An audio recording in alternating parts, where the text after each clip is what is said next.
Hello everyone, this is Gary Maloney here for Sacktown Slam on here for this Wednesday of October the 18th 2017, and it was a very long weekend for me, mainly because of doing what I love, SPW, and working that long for those guys, 8 hours a day, does take a toll on you.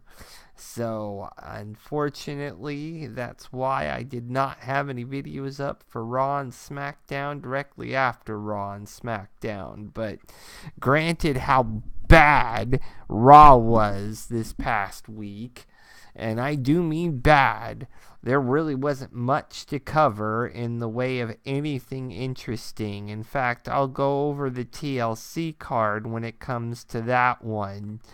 But first of all, let's start with Raw and just kind of gloss over what they gave us on Raw to try and be excited about. First of all, you have to understand that Raw has just been awful. Like, you had a 6-man tag match between Elias, Luke Gallows, and Carl Anderson versus Titus O'Neil, Apollo Crews, and Jason Jordan. Okay. First of all, not one of these people is on the same level as Elias. And I know some of you might not agree, but I felt like this was a demotion for Elias. And the sad part is Titus, Apollo Crews, and Jason Jordan won. Apollo Crews hasn't gotten a win over Elias in like 4 matches. Give me a break. It is time for Elias to move on. So just end it already. Apollo Crews doesn't have to fight Elias every fucking week. That shit gets really old, WWE, and you're wondering why your ratings are tanking. It's because you put the Jobber Brigade against 2 guys that are jobbers and 1 guy that actually has talent, and it just, I don't understand what you expect. I mean, Jason Jordan is not going to carry the crowd. This whole Jason Jordan is Kurt Angle's son thing is just so redneck and stupid. It would have almost have been better had you never have done it.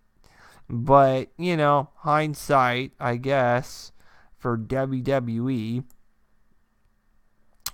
Then you had a cruiserweight match between Cedric Alexander and Jack Gallagher. Who cares? Okay, and I'm saying that now, especially now that we know more about Neville, which I will do. I'll go ahead and do a show on those that have left WWE in the last few years, probably tomorrow, because I don't really see any point in anything here on Raw. But SmackDown at least had some, relevance to it. And this is sad, because this is a go-home show right before TLC. Yet, only 2 titles are being defended, 2 of which, I don't want to say no one gives a shit about the women's title, because that's not necessarily true, but I don't think anyone gives a damn about the cruiserweights at this point. And you stuck the tag team and the Intercontinental title in a match where they are not being defended. I'm sorry, but this is the Raw doesn't know what the hell they're doing. Kevin Dumbass And Mr. Bucktooth McGee himself doesn't fucking know what he's doing. And you set up this pay-per-view. I mean, it would have been better to just not have this pay-per-view at all. This is a perfect example of why WWE just shouldn't be having 24, 25 pay-per-views in a damn year. Because you're going to get pay-per-views like this that don't mean a damn thing. Unless they choose to keep the Shield around for a few months, this don't mean a damn thing.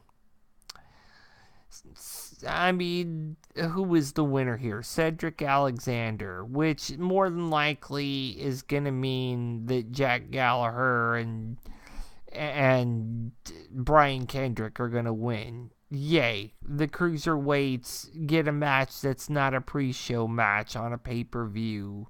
What a shocker. Too little, too late. Neville is gone. Neville is 100% gone from the company. He walked out of Raw last week, and you're not getting him back.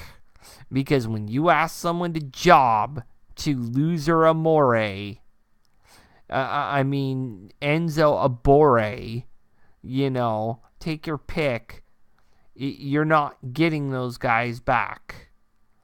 And I'm sorry, but just like,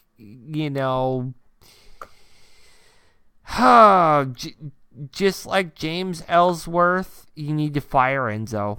It's time. These people have an expiration date on them, and if they can't work in ring, then get rid of them.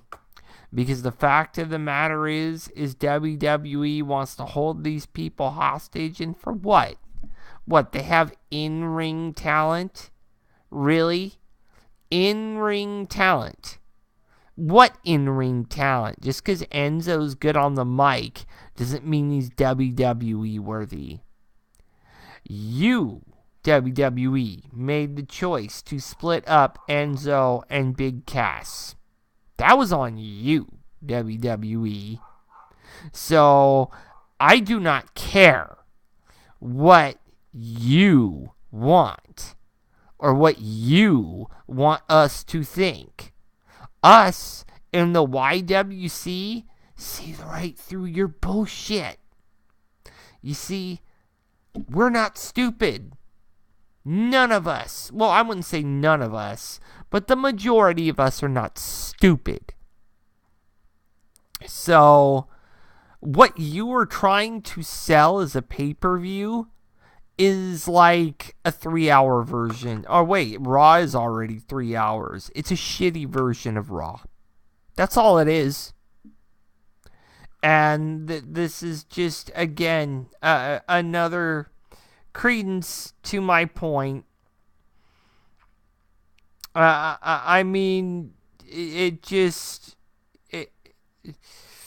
you had Alicia Fox versus Sasha Banks. Again, who cares?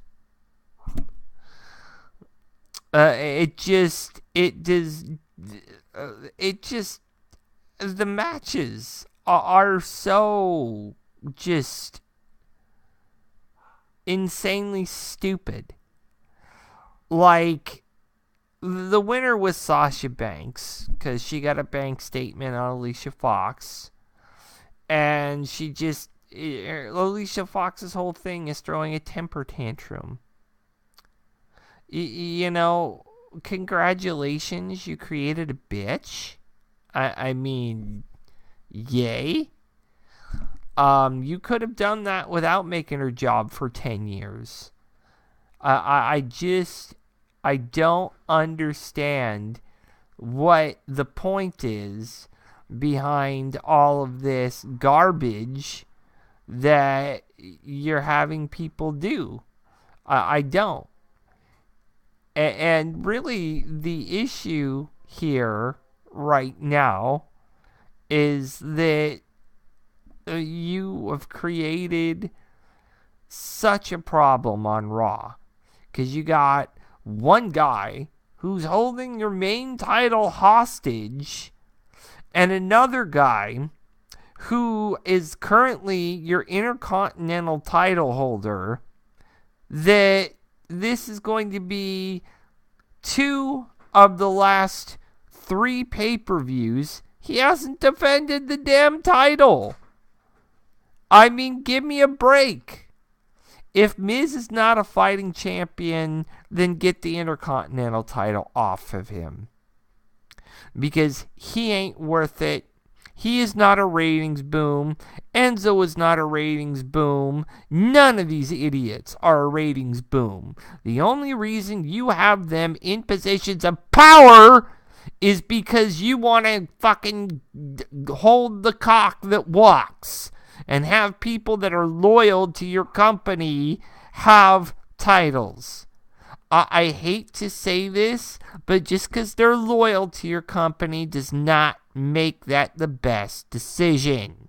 Sometimes it is up to giving people the ball and letting them run with it. And you let Neville run with that ball, so you know how good he is. And then you embarrassed him by having him get kicked in the nuts. And then just, you know, it's amazing. It's just amazing how stupid people can be with titles. How this company insults our intelligence with what they are doing. And, you know, I don't understand where or how or why this company, you know, what disconnect happened from No Mercy to now is my question.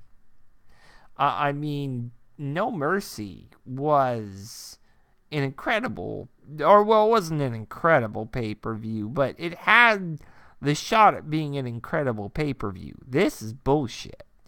TLC is bullshit.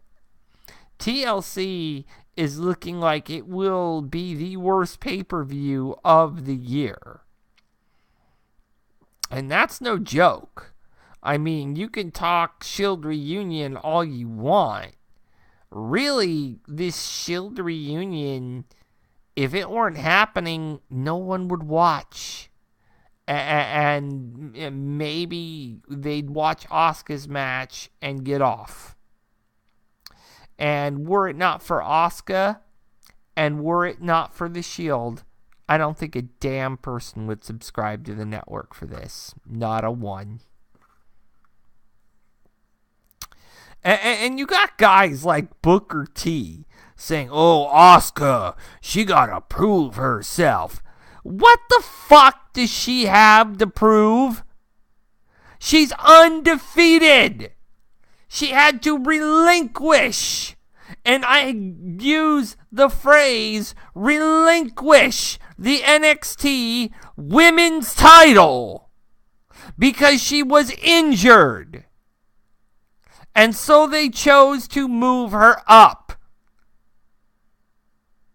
You're telling me she's got to prove something? No, right now, Booker T, you need to prove to me that you don't have Alzheimer's. Because you're acting like a dumbass on the mic. You got to prove yourself. What an ass.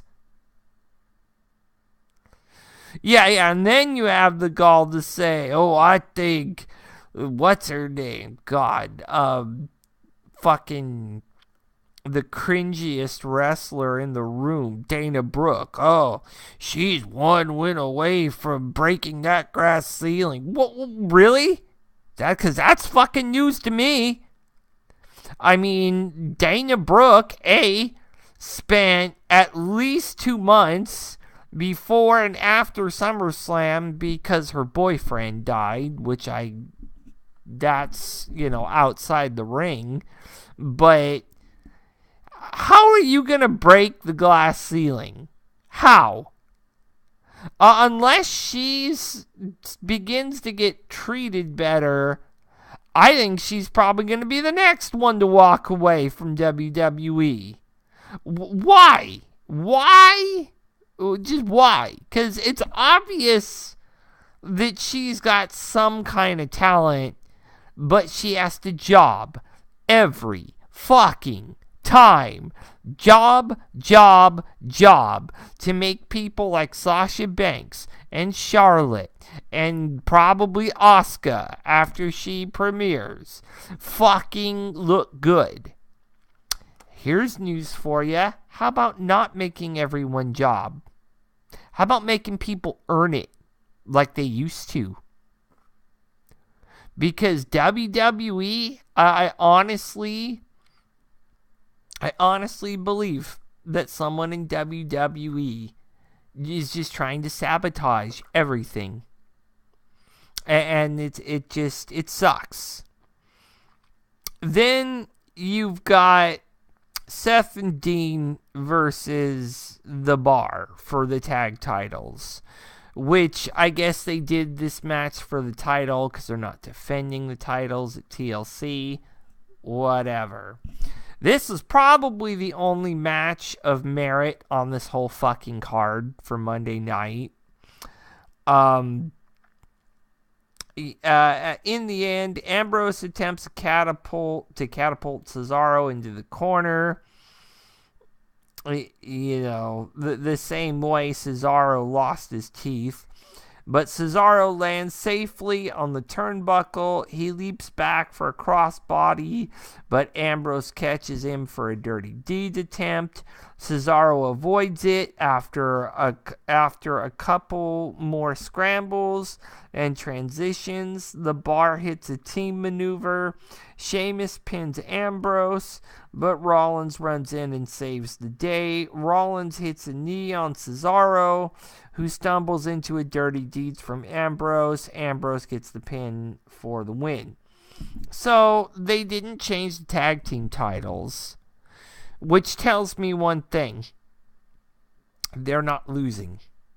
So my honest opinion here is they're not losing. Now, Curtis Axel was sitting there talking about, you gotta win tonight, because I want to be the fifth man,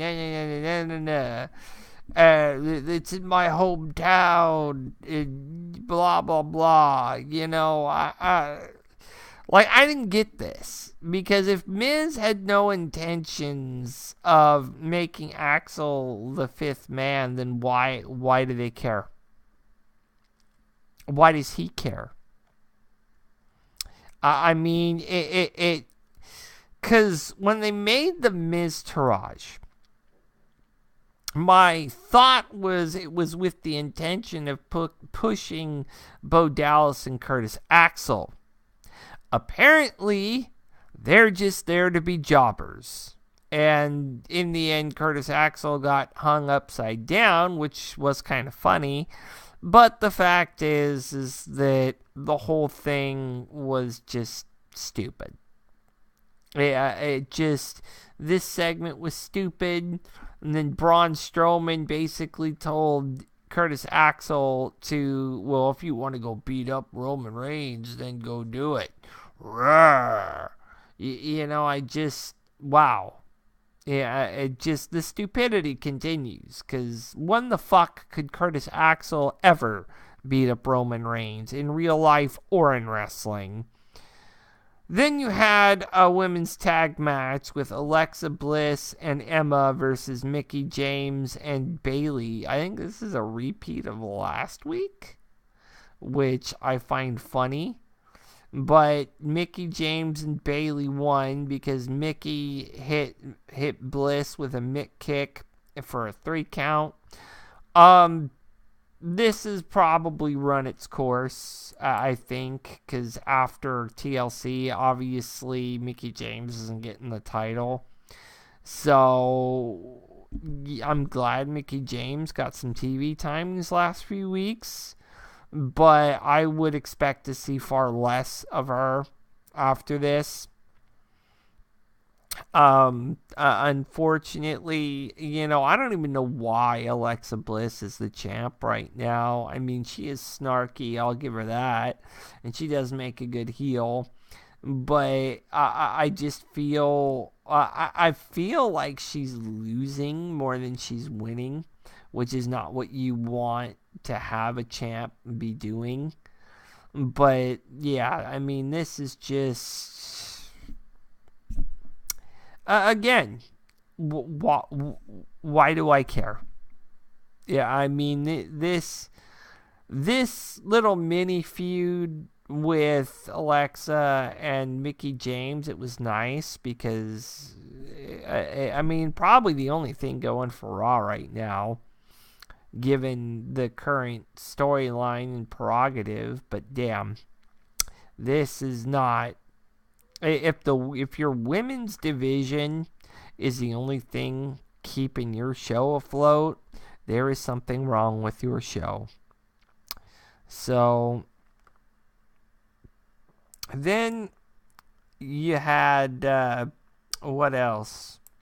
What else did they have for the end of Raw? Come on, computer. He had a cage match between Braun Strowman and freaking Roman Reigns. The match really wasn't even all that entertaining. And it just, it felt, it just, with Miz on commentary, I really hate him because he's done this since WrestleMania, and I haven't seen the need for it. And he's got spot monkey addictions on that kind of crap, which, it's funny when you're defending a title, but you're not defending a title. You're going to be in the ring with the Shield. You're going to get your ass kicked just like everyone else in that match is going to get their ass kicked. So, in the end, with this match, which was very interesting, Reigns had speared Braun. Reigns was setting up for another spear, but Kane's music hit. And then Kane climbed through the ring, chokeslammed freaking Roman like 3 times, and then gave him a tombstone. And then Braun, steps on him and then gets a 3 count. And yeah, it just. And I guess the 5th person is going to be Kane. Now, they didn't explain about why for Kane or if there was any point. But I will say this much. It just, to me, this entire thing, just that entire night just fell apart for me. Because I was not, I just was not impressed. I mean, you have got to be kidding me in terms of what they think is a good show. Because that was not a good show. And it was really rather stupid. And I really didn't think very much of it. Now, I mean, what else is there to say about Raw? Raw was garbage. And Raw is going to continue to be garbage until 2 things happen. Number 1, you stop fucking off with your wrestlers. Because when you have a guy like Enzo, who has no wrestling ability, who cannot wrestle anyone, whose best move is a move that a noob like freaking like Billy Kay or Peyton Royce can pull off, then obviously that's not good. And you should have just sent him back down to NXT. You should have sent him back down to creative. I don't understand why WWE's so gun shy about doing that. You did it with Dolph Ziggler. I mean, not Dolph Ziggler, with Zack Ryder. So, and you did it in order for him to make things easier for the Hype Bros. But other than that, the WWE seems way the fuck too gun shy to do that. And there is, at this point, WWE has a year to get their contract renewed. And if they can't get their shit above a 3 regularly, then I guarantee NBC Universal will not re-sign them. And they will be looking for another home somewhere else. Now, do I love wrestling? Yes. Do I love the WWE? Yes. Do I love how the WWE is being taken care of? No. And, I feel the same way about my country as I do about my wrestling. When you love something, you do not leave it, you fix it. The fact of the matter is the WWE is suffering just like our country is suffering right now from 2 idiots that don't know the fuck what they're doing. So I gotta be honest with you. WWE needs some real help right now. Let's go to Smackdown. So, Sami Zayn and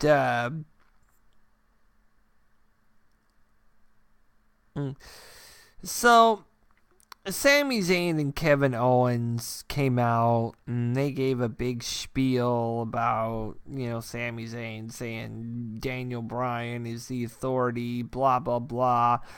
I'm getting real tired of this shit, honestly, with Kevin Owens. I love Owens as a heel, but I think it's time to put him on the back burner for a little while because he has been the center of attention this entire year. And I think it's time to let someone else maybe shine. Not that Kevin Owens needs to drop down to the depths that Neville had dropped down to, but that, it's time to give someone a chance at the ball to run with it. So, but, typical WWE logic, nobody's good enough.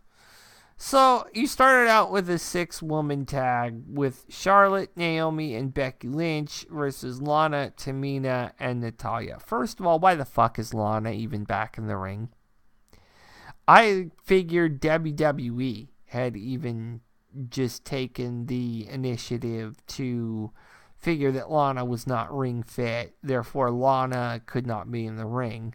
Now you have Lana back in the ring, and she didn't look much better than she did when she stepped out of it and started being Tamina's manager. I mean, this match was awful, and the fact of the matter is that, Charlotte, Becky, and Naomi won the match because Flair locked in the figure 8 on Lana for the win, but, it just, Lana, if you want her to wrestle, send her to NXT. Otherwise, don't waste our fucking time with someone like Lana. Lana is the end-all, be-all that is pointless. You had the Fashion Files get shown. Yay. And case 2B is apparently the Bludgeon Brothers, which I don't know if they're going to become part of their stupid comedy act, or, I mean, for crying out loud. You have the Ascension doing a comedy act thing now with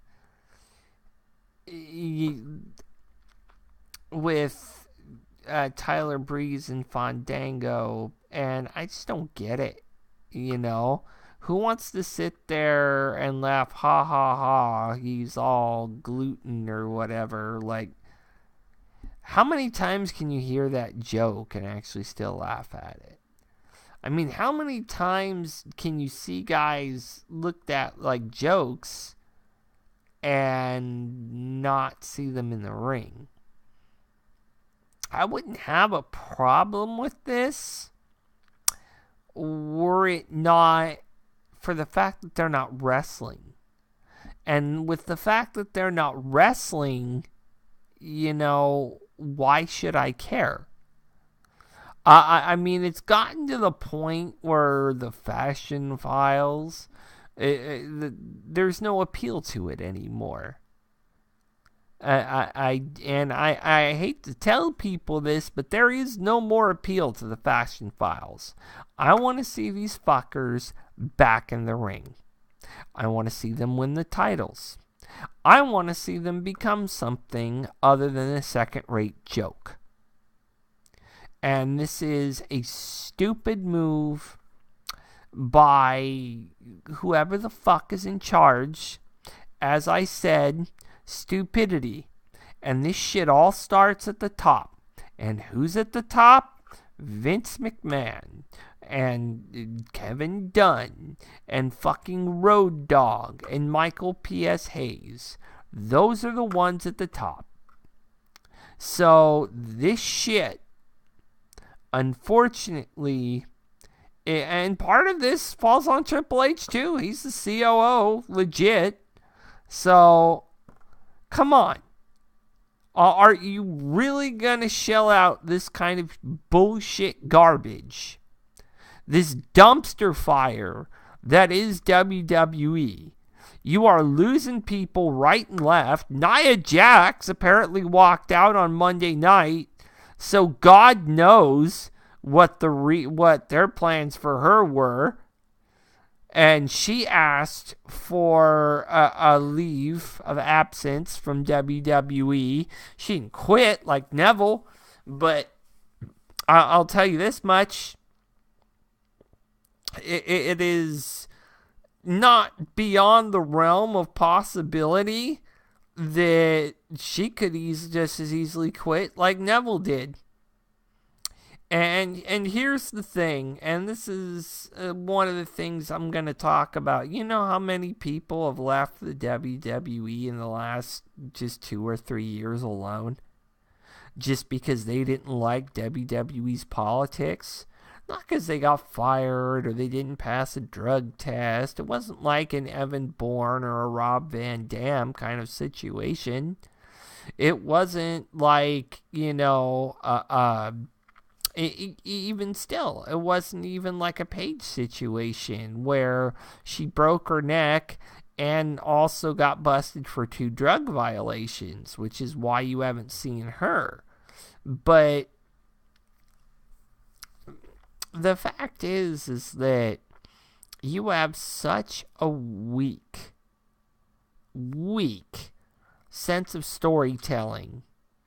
With what you've got right now, you could be telling all kinds of great stories, but instead, you just want to fuck around with like Sister Abigail versus the Demon 50 times over?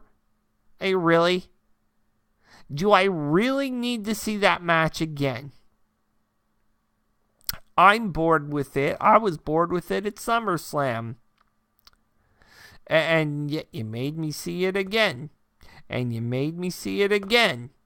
And at this point, this is what, the 5th time? Why do I care? Give me a reason to care. Because you didn't tell me.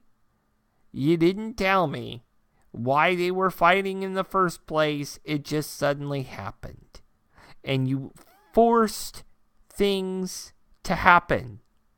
You don't force it. You don't. What you do is you let it happen organically.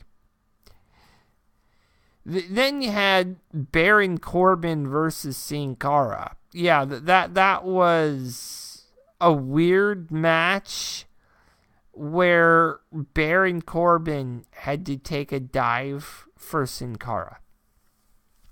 First of all, who gives a shit? It's not like Sin Cara is ever going to get a title. And if he is, it's going to be like,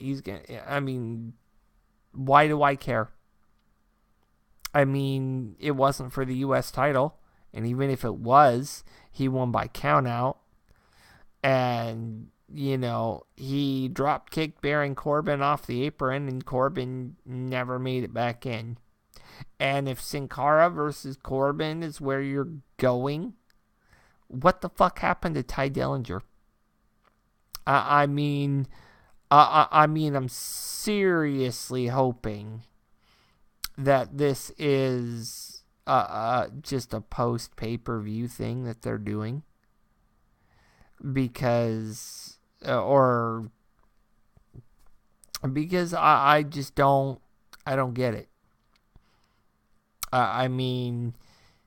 You jobbed out Baron Corbin, your U.S. champion, whether you like it or not, to Sin Cara. It's just like, wow. I am just astounded at that alone. Now, after this, we got a Bludgeon Brothers promo. I'm glad they're coming back because it does add some depth, which is desperately needed to the Smackdown Tag Team title division. Harper and Rowan, though, they need to do some tag team promo work. These guys are used to Bray Wyatt doing all the talking, and you can just tell Eric Rowan is a much better speaker than was originally given credit for. Luke Harper, I think, is the better wrestler of the two, but he is shit for promos, which means he's going to be shit on the mic. I think that, and I'm sorry about itching my nose, but it is that time of year here in California, and we've had the fires, and the smoke is literally on top of the cars right now, which is why I will not go outside. So, forgive me for that. But the fact is that Harper and Rowan, slow burn. Please make it a slow burn. Because if you hype these guys and you push them too fast, what you're going to end up doing is they will crash and burn. The Usos are the ones with the keys right now. Gable and Benjamin, I see good things in the future of that team. I do not know if American Beta is going to win the titles, but I get the feeling that, maybe. My hope is that the Bludgeon Brothers make their debut against the Fashion Police. I'm kind of glad they're reeling back on New Day and their role on Smackdown because, yes, New Day's a great team. I ain't got no beef against the New Day in that sense, but we were subjected to the New Day for years and years, and enough, New Day needs to be back in the background for a while if any of this tag team division is to ever get off the ground, because there are not too many teams that are on New Day's or Usos level right now with the WWE.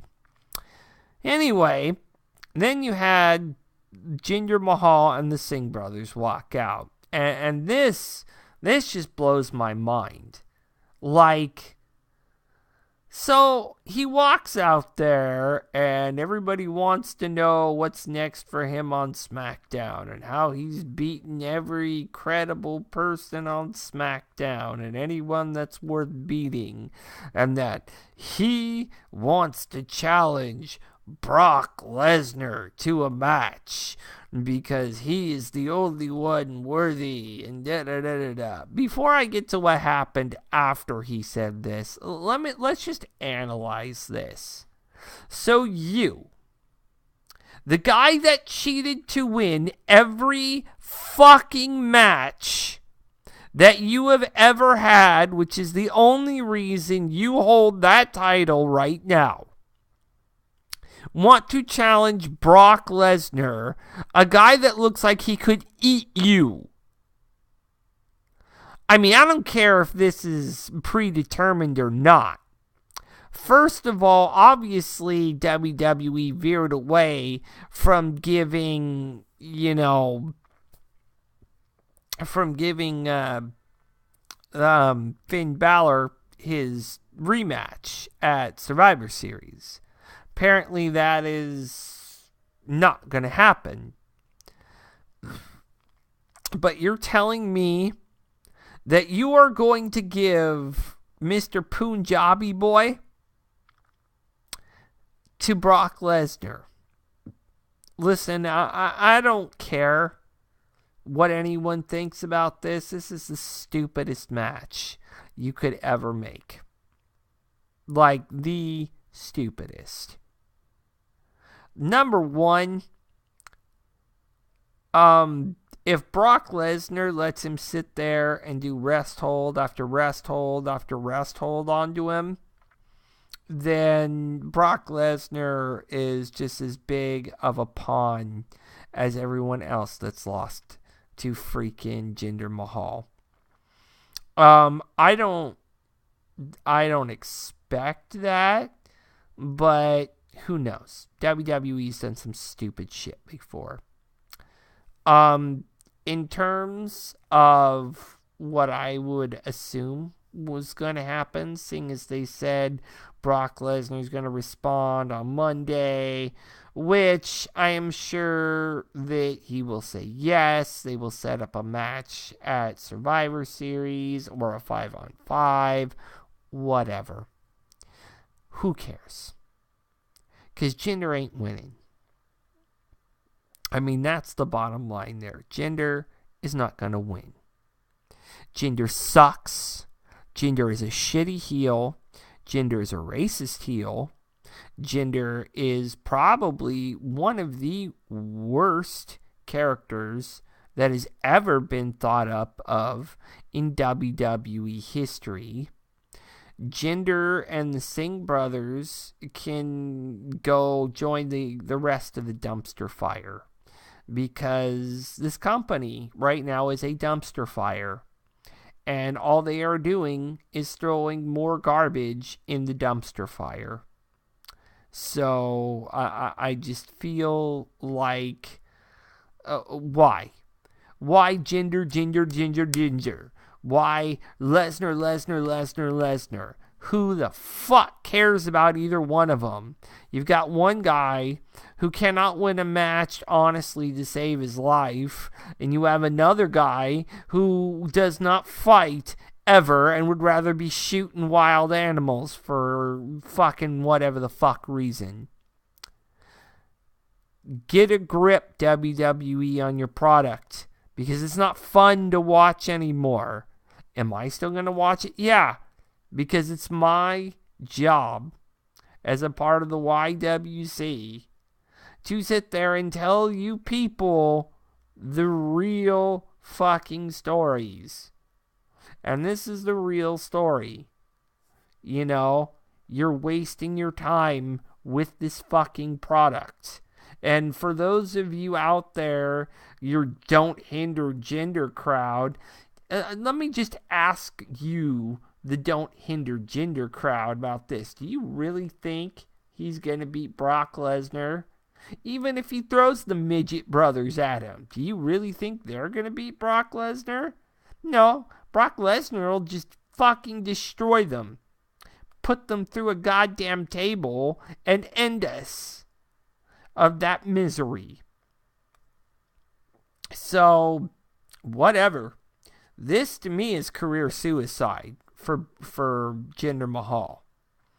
But hey, whatever floats your boat, man. Then after that, AJ Styles came out and he doesn't care about Mahal's challenge to Lesnar, blah, blah, blah. Basically telling him, oh, you think you're so great? Guess what? I'm fucking AJ Styles. So you can go suck my cock because I am AJ Styles and you ain't beaten me yet. You only beat 2 people to win that title and retain it. 2. You beat Randy Orton 3 times, and you beat Shinsuke Nakamura twice, none of which he did legit. So, yeah. I get the feeling that this is going to end up being his undoing. Then you had a Bobby Roode versus Dolph Ziggler match. Your winner here was Dolph Ziggler. Very short, concise match. And basically, Ziggler won. Classic 50-50 booking. WWE doesn't know what it wants to do with Ziggler. I honestly half believe that they want to keep Ziggler now since they lost Neville, and it's looking like they're going to lose Nia Jax. So now all of a sudden it's, oh my gosh, our talent's running away from us in droves. What do you expect? What did you expect? Your talent is running away from you because you're mismanaging your talent. So I don't think Ziggler gives a shit about what happens to him here or not. Ziggler is going to ride this right into New Japan. He's going to become a member of the Bullet Club, just like Austin Aries, just like fucking Neville will probably do so. And if Nia Jax leaves, I am sure that she has a career in modeling. She will probably have a career in other wrestling promotions. She is a beast. And you are telling me that you are just completely mismanaging her. And yet, not to mention the slew of people who have left or who will be leaving. You've got Daniel Bryan on the cusp of literally coming out and saying, if you will not let me wrestle, I am going to leave. He has pretty much danced around that for at least a year. And I really have to say, I wouldn't blame him. When you have every major doctor in the world telling you that you can wrestle, yet WWE's doctor is telling him that he can't. Got news for you, WWE. Sometimes you're wrong. And I don't care if this doctor is blah, blah, blah in CTE. Nobody even knows what the fuck CTE is at this point. So, or how to manage it. It's like me having muscular dystrophy. Living 20 years ago, they didn't know much about muscular dystrophy then either. It's going to take another 10, 20 years for anybody to be able to say anything about CTE. So why are you giving Daniel Bryan the runaround? But, just waste yet another talent, lose yet another talent, because I guarantee they'll sign him in ROH. They'll clear him to wrestle in ROH. They'll clear him to wrestle in New Japan. They'll let him wrestle in New Japan, but you are going to take a guy like Daniel Bryan and not let him wrestle in the WWE? I want to save this for when I'm talking about the people that, are not, that have walked away or probably will walk away from WWE. But it's mind-boggling. Anyway, so the match that Sami Zayn and Kevin Owens got handed was Randy Orton and Shinsuke Nakamura. Now, this is the second or third time these guys have tagged together. They are kind of becoming quite fluid with it. Now, the sad part is that these guys lost. They handed Nakamura a loss. They handed Orton a loss. They gave the win to Kevin Owens and Sami Zayn. Now, I'm going to be honest about something. Yeah, well, it's not like I'm ever not honest, but just the way I see this may not be the way others in the YWC view this. Number one, Sami Zayn has to gain some kind of momentum. Do I like that he got it against Nakamura? Fuck no. In fact, if you wanted Sami Zayn to get momentum, have it just be Nakamura versus Zayn. Well, why did you have to add, Kevin Owens and Randy Orton into that picture? Nakamura and Zayn could have carried that match themselves. We know this already. Watch NXT Dallas, and you will figure that out. But, I guess this has to do with the way Sami Zayn won, which was with a low blow to Randy Orton. They won because of that. I don't think that this is necessarily over, but, and I mean over as in it's said and done, but I feel like, I feel like this match, could have been hyped a little better and could have been done a little bit better. And, at the end of the match, back again, Sami pulls Owens out of the way before Nakamura can dive his knee up into Owens' exposed underbelly. Sami tags in and goes to work on Nakamura's knee. Owens tags in and picks up where Sami left off. They cut the ring off from Nakamura. Owens gets his senton and then puts up a rear chin lock. Nakamura stands up and dives some elbows into Owens' gut. Owens returns fire and whips Nakamura into the corner. Okay. As Owens runs after him, Nakamura moves and Owens crashes into the corner. Sami and Orton are tagged in for their respective corners. Orton manages to lay Sami out and then goes outside of the ring, drops Owens on top of the barricade, which looked pretty cool. Sami baseball slides into Orton's face. Sami is about to do a high-risk move, but Orton jumps up and catches him with a punch. Sami ends up outside of the ring, and then Orton hits a belly-to-back suplex on the announce table. The table implodes as Sami is dropped onto it.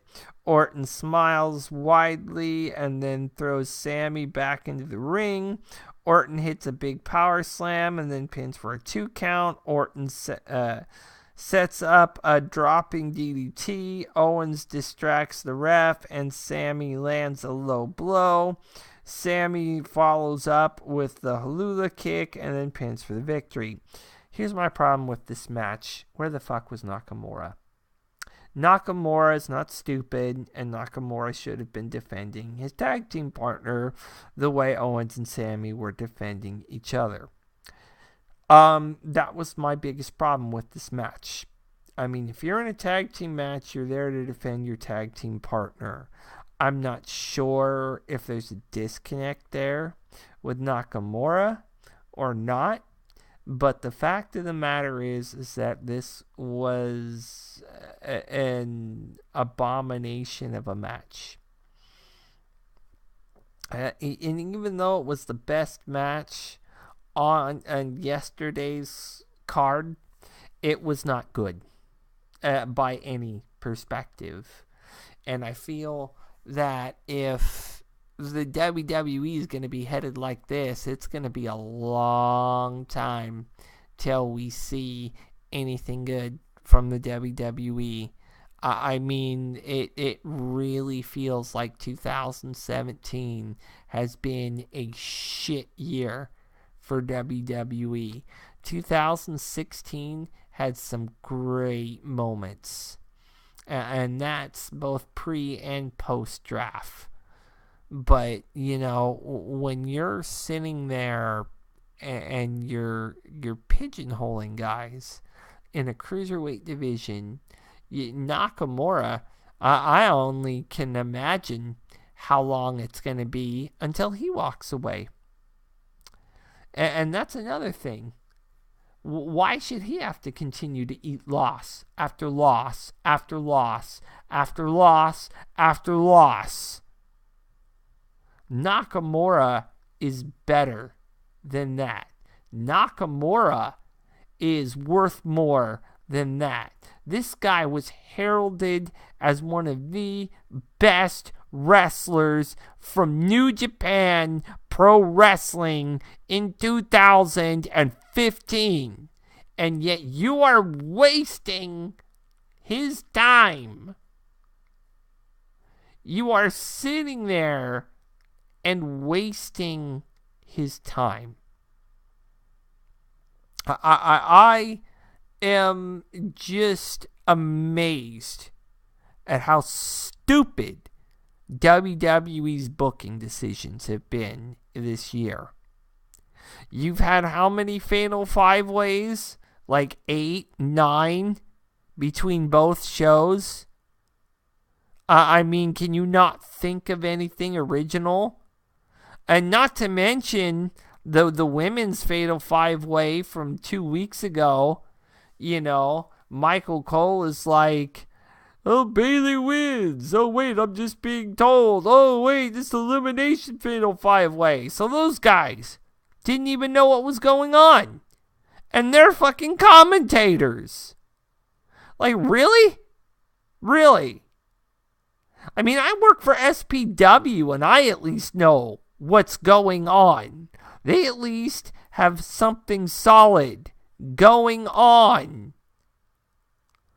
But you have to tell me that WWE, the big bad wolf in town, doesn't know what's going on in their own damn company? What, does the right hand not know what the left is doing? I mean, this is absolutely unacceptable. I mean, it seems like these creative teams are not that creative and that they're incredibly stupid. I mean, this has been just a disappointing and completely just pointless week of Raw and SmackDown. Beyond that, you know, that's it. I mean, TLC's card. So let me read off TLC's card. And I'm gonna be absolutely honest with you about TLC's card. It sucks. and I'm very, very much have some interesting,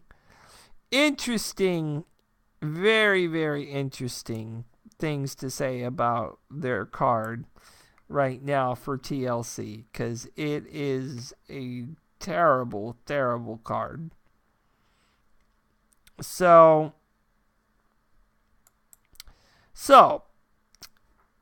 this card, we have Kalisto versus Enzo. God help us all if Enzo wins that match. In fact, I don't even want him to win that match because he's an embarrassment to the cruiserweights and the cruiserweight division. You want to rework your cruiserweight division? Get Enzo out of it. Bottom line. I don't care how you do it. I don't care if somebody has to hit him over the head with a chair to give him a fucking concussion. Just get him out of it. Then you have Mickie James and Alexa Bliss. I love Mickie James, but Alexa Bliss is winning this one. Again, obvious fucking booking. Then you have Asuka versus Emma. Asuka has never lost. Asuka was undefeated for 520 some odd days as the NXT Women's Champion. So to sit there and tell me, oh, she gotta prove herself, Mr. Booker T, you're full of shit. So again, Asuka's gonna win, no question. Finn Balor versus Sister Abigail, Ooga Booga. Who cares? You know, I honestly believe that, you know, Finn has been putting this over as easy as he can, and Bray Wyatt just sounds like the guy who had too much drugs during a con. Okay? I am slowly, very simply becoming a hater of Bray Wyatt, because Bray Wyatt, he doesn't win. He never wins. And he just babbles. He doesn't say anything of importance. And he takes up promo time that could easily be given to other people. Stupid. Next match.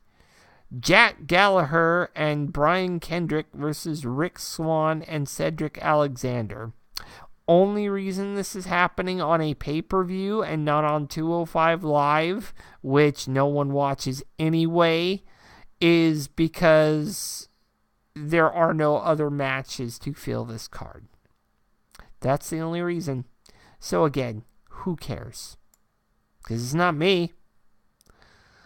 So, and then you have the 3-on-5 handicap match with The Shield versus Miz, Cesaro, Sheamus, Kane, and Braun Strowman. Here's the thing. You have the tag team titles and the intercontinental titles not being defended on this show. There are no stakes to this match. None. And as I said earlier, intercontinental title wasn't even defended on Raw. So why the fuck should I care about what The Miz is doing? Pointless. Who cares? If the Shield loses, okay. If the Shield win, okay. You know, I mean, why did Kane appear on Monday? You want to know why? And I don't know. Which, it would have been helpful if the announcers had made mention of this. But the first opponent for the Shield was actually Kane during their first match at TLC 5 years ago. Now, it would have maybe have helped to explain why the fuck Kane wanted any piece of the Shield to explain this. I mean, as far as I'm concerned, Kane is a complete waste of space here because he's going to be gone in a year anyway, unless his, political aspirations were that fire was doused with a huge bucket of water. Because who the fuck wants to vote for a wrestler in this era anyway, when they're all fucking Republican Nazis? But I'm going to be honest with you, man. I just...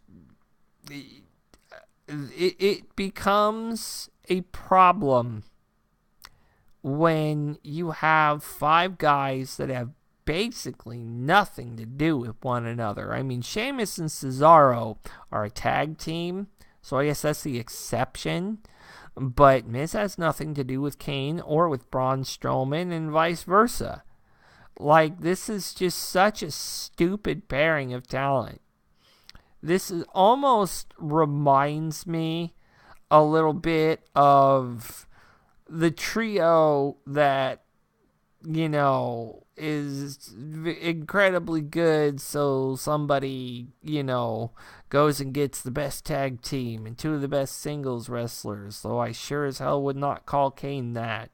Kane is not entirely as out of shape as he was, but he's not going to be... You know why he's here? Because there are 4 other men there to make him look good. If I had been WWE and I was going to give someone a main event spot, it would have been Samoa Joe. And should have been Samoa Joe. I don't know if he's healthy or not. That may have played into it. But even so, you know, even if it hadn't been Joe, it should have been someone else. I just don't get the disconnect here. Why are you putting in guys that, in my opinion, have no chance in hell of, you know, pun intended, of beating the Shield? I mean, this is a joke match. This is a rap match you should have just had on Raw, and you should have put the Shield against someone worthy of their freaking talents. I mean, this would have been a perfect chance to bring up AOP. It would have been a perfect chance to do a cross-promotional with Sanity. It would have been a perfect chance to do a cross-promotional with... it would have been a perfect chance to have Finn Balor. Since Finn Balor, you know, I don't even know why he's wasting his time with Bray Wyatt. I mean, this whole program has been an abysmal disaster. But it makes me feel like not a lot of time or effort was put into this pay-per-view when WWE had 6 weeks to do so. I mean, you look at the matches on this card. A Shield reunion is fine. I got no beef with that. But a Shield reunion that is built for the purpose of just getting over a pay-per-view and that's it, don't waste my time. I am not stupid. So, and neither is the rest of the YouTube community, the YouTube wrestling community, those that chatted up on YouTube. We're not stupid. We know when we're being handed bullshit. And this was bullshit. So, I mean, that entire pay-per-view essentially hinges on the kind of match that Asuka has. And the kind of match that the Shield deliver. Because every other match on that card is meaningless. So, because everyone knows you're not just going to give the title to Mickey. Nobody believes Mickey's going to take that title from Alexa Bliss. Not at a C-level pay-per-view. I'm not even going to give this a B-level pay-per-view. Because this isn't even worthy of that. So, yeah, you know, predictability-wise, this is a very predictable pay-per-view. In fact, just so you didn't, just so y'all heard it from me here first. As much as I hate Enzo and think that, and hope that, he cries me a river of tears so I can build a bridge all over it and push him off the bridge, Enzo will probably win the title back. Because apparently WWE has this thing where, oh my gosh, Enzo must be so profitable. No, he's not profitable. He's losing you wrestlers, good wrestlers, like Neville, who should have had this title through the whole fucking year to begin with. Then you have Alexa Bliss and Mickie James. Alexa Bliss. The only reason Mickie James is getting a shot right now is because they needed something in between now and Asuka coming onto the roster for Alexa Bliss to do.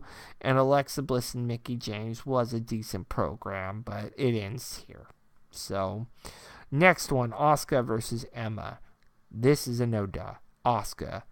Though I have to admit, of all the matches on this card, this is probably the best made match. Do you want to know why? Because Asuka and Emma in NXT put on one of the best matches at TakeOver London. And these two were incredible. No, Emma did not win, obviously. But, who cares what WWE wants to do? It's almost like NXT is non-existent once you get to Raw or Smackdown. And it makes me sick that they do that. Because these guys have accomplished so much shit in NXT that it is beyond belief that they want to treat people. Oh, I think Asuka gonna have to prove herself.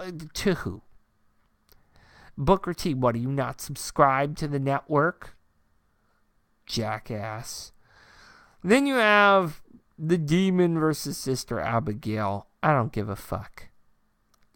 Quite frankly, if I had to guess, I'm gonna say Finn Balor again. Just for the sake that they're not letting Bray Wyatt get the win.